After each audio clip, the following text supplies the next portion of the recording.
AM 1220 KHTS. It's that time of year. We've had some cold weather, almost freezing temperatures, and I should know getting up as early as I do in the morning. And despite being sunny Southern California and Santa Clarita, I have seen pipes freeze and or burst, which is never a good thing. Here with me this morning, Joel Moss from Paul Davis Restoration. Good morning. Good morning, George. And this is a thing, this does happen. I've seen it. Fortunately, it's never happened to me, but I know there's a few years ago, like right around this time of year, where it was so cold. I had a fish pond in my backyard, and the entire thing was almost a frozen block of ice. I didn't think my fish were going to make it, but they did.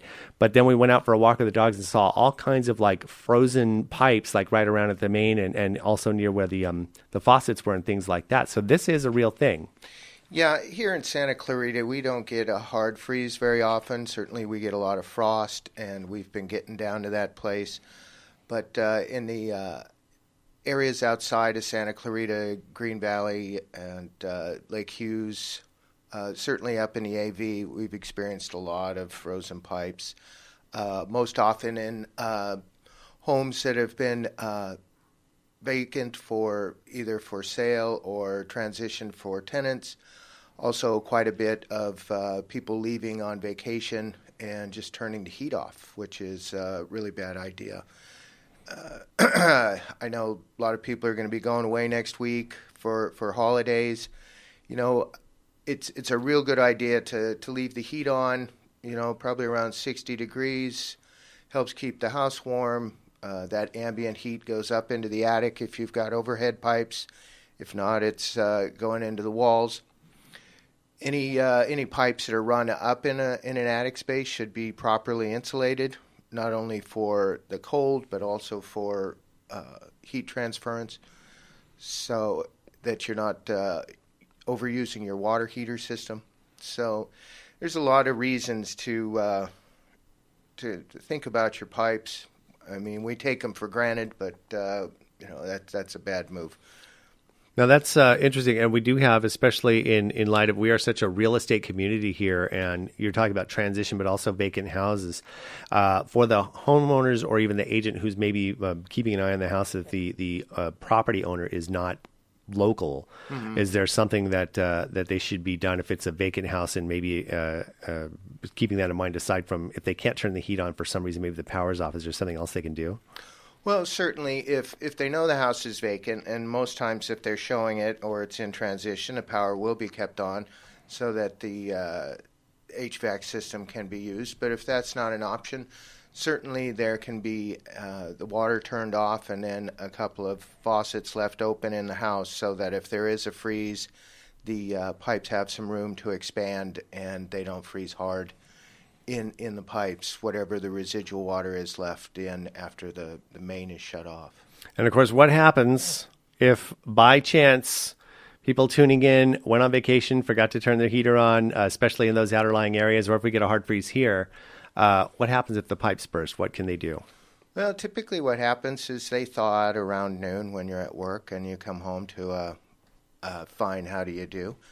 But what can be done is certainly you can call our office and we can come out and extract whatever water's been left over and dry out the property appropriately. The other thing to do is, before that happens, is turn the water off at the main. And I believe everybody should be aware of where their main shutoff is to the house.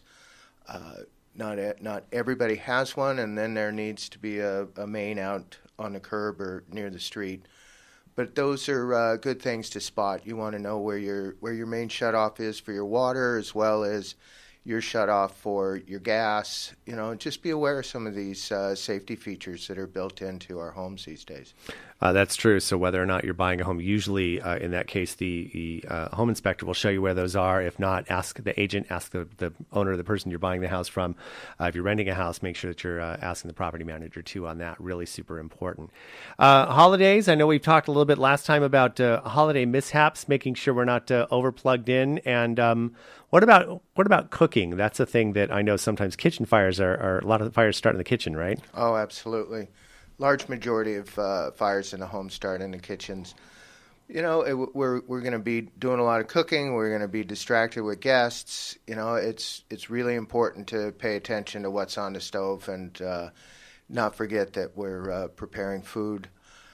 If you've got oils or grease, make sure you're not trying to extinguish that fire with water. You want to smother it, or baking soda. Also a good idea to have a chemical fire extinguisher, not near the stove, but in the kitchen, in the pantry or someplace like that where you can get at it easily and it's not near the stove, so that you can extinguish that blaze before it gets out of hand. So make sure all your smoke detectors are working as well. That's always a good thing. And all that good stuff. Great. And just in case these mishaps do happen, who can they call? Call Paul. Call Paul Davis. Joel Moss, owner Paul Davis Restoration. What's the number?